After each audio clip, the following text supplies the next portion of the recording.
पढ़ रहे हैं सर, हम जो पढ़ रहे हैं संपूर्ण भूगोल को पढ़ रहे हैं। अब संपूर्ण भूगोल पढ़ने के बाद में जो चीजें हम जान रहे हैं, जो हम चीजें सीख रहे हैं सर से, अब उन चीजों को हमने सीख तो लिया, जान भी लिया, समझ भी लिया, लेकिन क्या उन चीजों को हम आगे समझा पा रहे हैं? जो हमने सीखा है उसको हम अपनी सामान्य भाषा में देखें तो हम आगे बता पा रहे हैं कि भाई ये चीज यहाँ है, एशिया महाद्वीप ये है, यूरोप ये है, और आगे बताने के बाद में भी क्या आगे वाले को समझ आ रहा है कि वो हमारी भाषा समझ रहा है। तो इसी के अंतर्गत सर ने जो हमारा आज का लेक्चर सेशन लगाया, तो इसमें मेरा जो टॉपिक रहेगा आज का भारत क्षेत्र वाला,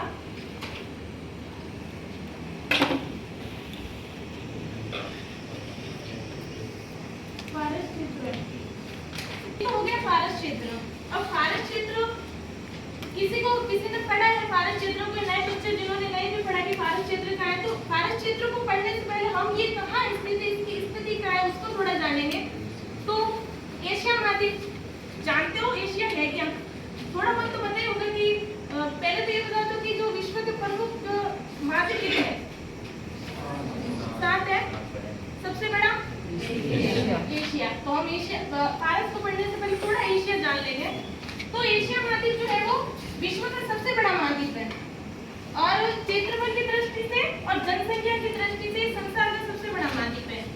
एशिया महाद्वीप जो है इसको मानव सभ्यता का जन्म स्थल भी कहा जाता है, क्योंकि अनेक मानव सभ्यता विकसित हुई है। मानव सभ्यता मतलब मानव तो था ही, पहले से चला आ रहा है, आदिकाल से चला आ रहा है मानव, लेकिन मानव जो था पहले जंगलों में वैसे जो रहता था, उसने सभ्य तरीके से जीना कब स्टार्ट किया, उसने अपने जो रहने की, नगरों की जो व्यवस्था होगी जो बनाने कब स्टार्ट की। तो एशिया महाद्वीप को मानव सभ्यता का जन्म स्थल भी कहा जाता है, क्योंकि अनेक सभ्यताएं विकसित हुई है। अब उन मेजर सभ्यताओं को हम अगर देखें तो उसमें से मेसोपोटामिया की सभ्यता है, सिंधु घाटी सभ्यता है, जो चीन की है पूर्वी एशिया वाली, हुआंगो की सभ्यता है, और यांत्रिक विज्ञान की सभ्यता है। ये जो मेजर सभ्यता है एशिया की। अब हम बात करें तो एशिया को जो राजनीतिक दृष्टि से 5 भागों में बांटा हुआ है। इसके जो 5 भाग देखें हम, तो चलो पहले उनको तो हम अपने भारत क्षेत्र में उसके भाग देख लेंगे। तो एशिया के जो 5 भाग हैं, पश्चिमी एशिया, दक्षिणी एशिया, दक्षिणी पूर्वी एशिया, पूर्वी एशिया, मध्य एशिया, ये एशिया के जो प्रमुख 5 राजनीतिक दृष्टि से भाग है। अब पश्चिमी एशिया को जब हम पढ़ेंगे फर्स्ट वाला, तो पश्चिमी एशिया के भी 5 उप विभाग किए, क्योंकि भाई जो क्षेत्र है उस क्षेत्र से भी उसके भी जो मेजर भाग है उनको भी तो बताना है, फिर डायरेक्ट हम उन चीजों को बता नहीं सकते वरना सारे मिक्स हो जाएगा। तो पश्चिमी एशिया के भी 5 उप विभाग है। इसके 5 जो उप विभाग है, उसके विभाग में देखो तो पहला है अनातोलिया पठार, दूसरा जो है अरब क्षेत्र और लेवेंट क्षेत्र,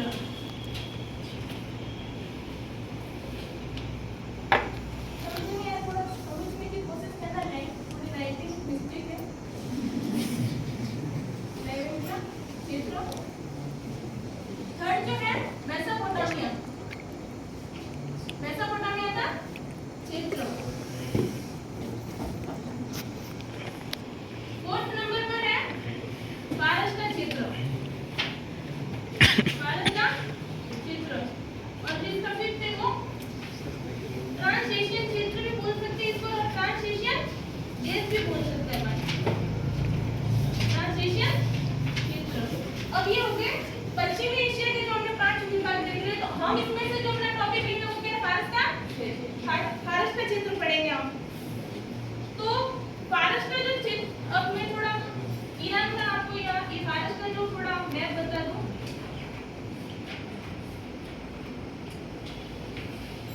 एग्जैक्ट इसकी लोकेशन नहीं है, बाकी इसकी जो मैं रूपरेखा जरूर बना दूंगी थोड़ी, ताकि आपको चीज समझ में आ जाए कि कैसा दिखता है, इसका रूपरेखा कैसी है।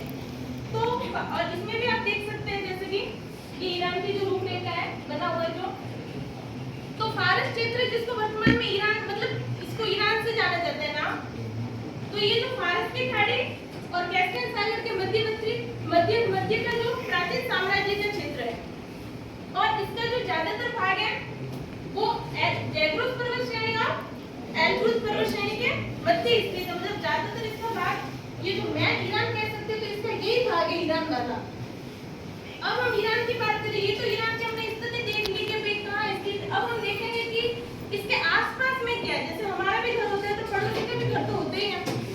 इसका घर है, इसका घर है। वैसे ही हम इसके आसपास की चीजें देखें तो ईरान के या फारस क्षेत्र के उत्तर पश्चिमी भाग में आर्मेनिया उच्चभूमि और कॉकेसस पर्वत श्रेणी का विस्तार स्थित है। हम जो फारस और ईरान के पूर्वी भाग को देखें तो पाकिस्तान और अफगानिस्तान इसकी जो लास्ट वाली जो सीमा है वो उसके साथ साझा करती है। इसका हम जो पूर्वी उत्तरी भाग देखें तो तुरानियन क्षेत्र कहलाता है। तुरानियन क्षेत्र कहलाने का मतलब ये तुर्कमेनिस्तान से अपनी साझा स्थिति जो साझा करता है। अब हम बात करें ईरान की तो ईरान जो है ईरान पठार पर स्थित है। इसका मतलब जो ज्यादातर भाग है ईरान का पोर्शन ये है तो इसका ज्यादातर भाग जो है वो ईरान पठार पर स्थित है। और ईरान जो है एक मरुस्थलीय क्षेत्र मतलब इसका जो ज्यादातर भाग मरुस्थल वाला भाग ही है। अब हम बात करें ईरान की जो प्रमुख सिटी यानी मेजर जो नगर है कौन कौन से, वैसे बहुत सारे लेकिन हम इसके मुख्य नगरों की बात करें तो तेहरान इसकी राजधानी है, तबरेज है, हमादान है, इस्फहान, यजद, ये यहाँ पे शिराज और ये यहाँ पे मशहद। वापस देखो तेहरान पूछूंगी भी मैं, Tehran, Tabriz, Hamadan, Isfahan, Shiraz और मशहद ये इसके प्रमुख नगर है। ये तो हमने ईरान की सामान्य चीज पढ़ ली कि क्या है ईरान, क्या ईरान में। अब हम ईरान का जो भौतिक भूभाग पढ़ेंगे ईरान के जो भौतिक इसकी फिजिकल कंडीशन क्या है ईरान की, मतलब ईरान है तो कुछ ना कुछ इसकी विशेषता भी तो होगी। तो भौतिक भूभाग ईरान के भौतिक भूभाग, तो ईरान के भौतिक 3 भूभाग है। एक तो है जैग्रोस पर्वत श्रेणी, एल्ब्रुज पर्वत श्रेणी और ईरान का पठार। तो अब हम बात करें जैग्रोस पर्वत श्रेणी, ये जैसे कि ईरान का डायग्राम है तो आप देख सकते हो ये ईरान में ये जो आपको दिख रही है जैग्रोस माउंटेन, जैग्रोस पर्वत श्रेणी। तो ये जो है फारस की खाड़ी के दक्षिणी भाग में, ईरान के फारस की खाड़ी के दक्षिणी भाग में तिब्बती सीमा में फैली हुई है।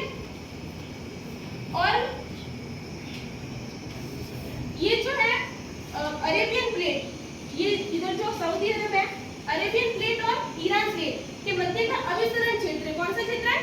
अभिसरण। 2-3 होते हैं, अपसारी, अभिसरण और संरक्षित। तो ये कौन सा वाला जोन है?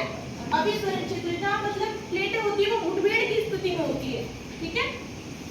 और जो ये जैग्रोस पर्वत श्रेणी है ये इराक की जो मेसोपोटामिया की सभ्यता है और ईरान की जो सभ्यता है यानी फारस की सभ्यता, इसको क्या करती है? विभाजित करने का काम करती है। बीच में ये बाउंड्री आ गई, अवरोध आ गया तो इन दोनों को क्या करती है? विभाजित करती है। और जो ये शिराज है, ये इसका जो ये जैग्रोस माउंटेन है जिसमें ये जो शिराज है इसके उत्तरी ढाल पर स्थित है। क्या है? उत्तरी ढाल पर स्थित है। ये तो पढ़ ली हमने जैग्रोस की स्थिति। अब हम पढ़ेंगे एल्ब्रुज पर्वत श्रेणी जो कि ईरान के उत्तरी भाग में, ये तो कहाँ पे? ईरान के दक्षिणी भाग में। अब ये बात करें तो ये एल्ब्रुज पर्वत श्रेणी का कैस्पियन, ईरान के उत्तरी भाग में कैस्पियन सागर का दक्षिण भाग और कैस्पियन का ये तटवर्ती भाग भी हो गया। तो ये कैस्पियन सागर के तटवर्ती भाग में फैली हुई है। ये वलित पर्वत श्रेणी का उदाहरण। वलित पर्वत श्रेणी मतलब कि जब कोई प्लेट है मुठभेड़ की स्थिति में हो गई तो बीच का कोई भाग जैसे ऊपर उठ जाता है तो वो वलन के हिसाब से एक वलित पर्वत श्रेणी है। और इस एल्ब्रुज पर्वत श्रेणी का जो सर्वोच्च शिखर है वो कौन सा है? माउंट देवामन। कौन सा है? माउंट देवामन। जैसे हमारे महान हिमालय का पिक पॉइंट कौन सा है? एवरेस्ट है ना, वैसे इस जैग्रोस का कौन सा है? माउंट देवामन। और जिसकी ऊंचाई कितनी है? 5601। कितनी है? माउंट देवामन 5601। कहीं 4 भी होते हैं, कहीं 1 भी होता है, लेकिन एड्रेस से बात करें हम तो 5601 मीटर। और प्राय मर्त ज्वालामुखी है, मतलब जैसे कि मर्त ज्वालामुखी शिखर मतलब कि बहुत हजारों या सालों पहले यहाँ पे एक्टिव वोल्केनो होगा, लेकिन बाद में जब ये मतलब कि सुसुप्त अवस्था में, अभी ये फिलहाल कौन सी अवस्था में? मृत अवस्था में। अब हम बात करें तो ईरान प्लेट की, ईरान पठार की, ईरान पठार के थर्ड वाला जो इसका भौतिक भूभाग है कौन सा है? ईरान का पठार। तो ईरान का पठार जो वो एक अंतरा पर्वतीय पठार है।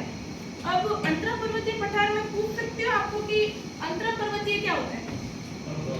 वो पर्वतों के बीच में जो पठार होता है उसे अंतरा पर्वतीय पठार कहा जाता है। और अंतरा पर्वतीय पठार वो होते हैं कि जो मतलब ईरान भाग देखे तो बीच बीच में स्थित होता है अंतरा पर्वतीय पठार। तो ये जो ईरान का पठार है वो क्या है? अंतरा पर्वतीय पठार है। और इसके ज्यादातर भाग मैंने जो आपको बताए थे कौन से? जैग्रोस और एल्ब्रुज। तो इसके मध्य है क्या? तो ये जैग्रोस और एल्ब्रुज पर्वत श्रेणी के मध्य स्थित है। और एक शुष्क पठारी क्षेत्र है, जैसे कि देख सकते हैं मरुस्थल वाला भाग है तो कौन से? शुष्क पठारी क्षेत्र है जहाँ अनेक नमकीन दलदली क्षेत्र फैले हुए हैं। कौन से अनेक नमकीन दलदली क्षेत्र? जिसमें 3 है, दस्ते कबीर, दस्ते लूत और दस्ते ईरान। ये इसके 3 भाग हैं। ईरान जो है हार्मुज जल संधि द्वारा, ये हार्मुज स्ट्रेट यहाँ पे, तो ईरान जो है हार्मुज स्ट्रेट द्वारा किससे अलग होता है? ओमान से। किससे अलग होता है? ओमान से। तो ये हार्मुज जल संधि द्वारा ओमान से विभाजित या अलग होता है। अब हम बात करें तो ईरान में जो प्रमुख पेट्रोल उत्पादक क्षेत्र है या जिसको फारस क्षेत्र या ईरान, तो उसके जो प्रमुख पेट्रोल उत्पादक क्षेत्र है, तो फारस के जो प्रमुख पेट्रोल उत्पादक क्षेत्र वो फारस की खाड़ी के तटवर्ती क्षेत्रों में फैले हुए हैं ना, जिसमें प्रमुख जो है मस्जिद सुलेमान यहाँ पे स्थित है। ये मस्जिद सुलेमान है, करमनशाह है, लाली है, गचसारन है और हक के लिए इसके प्रमुख पेट्रोल उत्पादक क्षेत्र है। और ईरान के जो प्रमुख तेल शोधनशालाओं की हम बात करें तो अबादान, जो कि फारस की खाड़ी है ना, इसके उत्तरी भाग में स्थित है अबादान। अबादान है, बांदर अब्बास है, ये बांदर अब्बास और बांदर ऊषा है, ये इसकी प्रमुख तेल शोधनशाला है। Thank you.